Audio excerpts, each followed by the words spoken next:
കരുവന്നൂർ സഹകരണ ബാങ്കിൽ നടന്നത് വൻ അഴിമതിയാണെന്നും അതിന്റെ ഭാഗമായി സാധാരണക്കാരായവർക്ക് പണം പോയി എന്നതും വസ്തുതയുള്ള കാര്യമാണ്. ബാങ്കിന്റെ തട്ടിപ്പിനിരയായി ജീവൻ നഷ്ടമായവർ ഏറെയുണ്ട് താനും.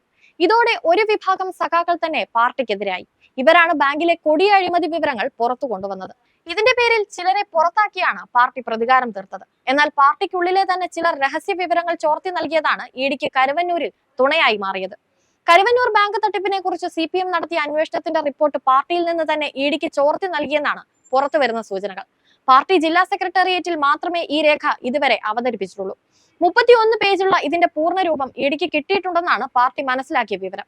ഈ രേഖയുടെ അടിസ്ഥാനത്തിലാണ് PK ബിജുവിനെ അടക്കം ചോദ്യം ചെയ്തത്. അന്വേഷണ കമ്മീഷനുമായി വളരെ അടുത്ത ബന്ധമായിരുന്നു PK ബിജുവിന് ഉണ്ടായിരുന്നത്. അതേസമയം ഇഡിക്ക് മുന്നിൽ അത്തരമൊരു അന്വേഷണ റിപ്പോർട്ട് ഇല്ലെന്ന വാദമാണ് CPM നേതാക്കൾ ഉയർത്തിയത്. എന്നാൽ ഇഡിയുടെ കൈവശം റിപ്പോർട്ട് ഉണ്ടെന്ന് വ്യക്തമായതോടെ പൂർണ്ണമായും തടിതപ്പൽ സാധ്യമല്ലാത്ത അവസ്ഥയുമുണ്ട്. അന്വേഷണ കമ്മീഷനായി പാർട്ടി നിയോഗിച്ചിരുന്നത് പാർട്ടിയുടെ ജില്ലാ ചുമതലയുള്ള സംസ്ഥാന സെക്രട്ടേറിയറ്റ് അംഗം PK ബിജുവിനെയും ജില്ലാ സെക്രട്ടേറിയറ്റ് അംഗം PK ഷാജനെയുമാണ്. ഇരിങ്ങാലക്കുട ഏരിയ കമ്മിറ്റി ചുമതലക്കാർക്ക് വീഴ്ച പറ്റിയെന്നും ജില്ലാ നേതാക്കൾക്ക് ജാഗ്രത കുറവുണ്ടായെന്നുമായിരുന്നു കണ്ടെത്തൽ.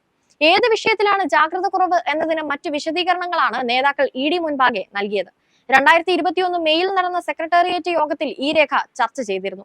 10 അംഗങ്ങൾക്കും പകർപ്പ് നൽകി, മറ്റാർക്കും കൊടുത്തിട്ടുമില്ല.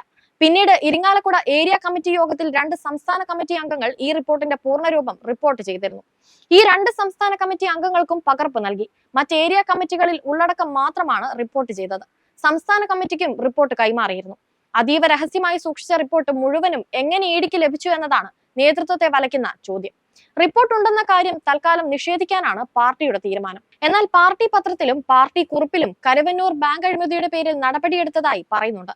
മാത്രമല്ല റിപ്പോർട്ടുള്ളതായി PK ഷാജൻ കോർപ്പറേഷൻ കൗൺസിൽ യോഗത്തിൽ പ്രസംഗിച്ചിട്ടുണ്ട്. ഇതിനിടെ CPM തൃശൂർ ജില്ലാ കമ്മിറ്റി വൻതുക ദുരൂഹമായി പിൻവലിച്ചതിന്റെ പേരിൽ പൊതുമേഖലാ ബാങ്കിന്റെ MG റോഡ് ശാഖയിൽ ആദായനികുതി വകുപ്പ് റെയ്ഡും കഴിഞ്ഞ ദിവസം നടന്നിരുന്നു. തുക പിൻവലിച്ച കാര്യം പാർട്ടി സമർപ്പിച്ച ഓഡിറ്റ് റിപ്പോർട്ടിൽ മറച്ചുവെച്ചെന്നതാണ് സൂചന. ഇതിന്റെ പേരിൽ ബന്ധപ്പെട്ടവരെയും ചോദ്യം ചെയ്തതായി സൂചനകളുണ്ട്. 3 കോടിക്കും 5 കോടിക്കും ഇടയിലുള്ള തുക പിൻവലിച്ചെന്നും അക്കൗണ്ടിൽ ഇപ്പോഴും കോടികളുടെ നിക്ഷേപമുണ്ടെന്നും വകുപ്പ് കണ്ടെത്തിയിട്ടുണ്ട്. ബാങ്കിൽ IT റെയ്ഡ് ഇന്നലെ അർദ്ധരാത്രി വരെ നീണ്ടു. വിവിധ ഏരിയ കമ്മിറ്റികളുടെ കീഴിൽ 25ഓളം ബാങ്ക് അക്കൗണ്ടുകളിലായി കണക്കിൽപ്പെടാതെ പണമിടപാടുകൾ നടത്തുന്നുവെന്ന് കരുവന്നൂർ ബാങ്ക് കള്ളപ്പണ കേസിന്റെ അന്വേഷണത്തിനിടെ ഇഡി കണ്ടെത്തിയിരുന്നു. ഇതിന്റെ ചുവട് പിടിച്ചാണ് ജില്ലാ കമ്മിറ്റിയുടെ ബാങ്ക് അക്കൗണ്ട് ഇടപാടുകളിലേക്കും അന്വേഷണം എത്തിയത്.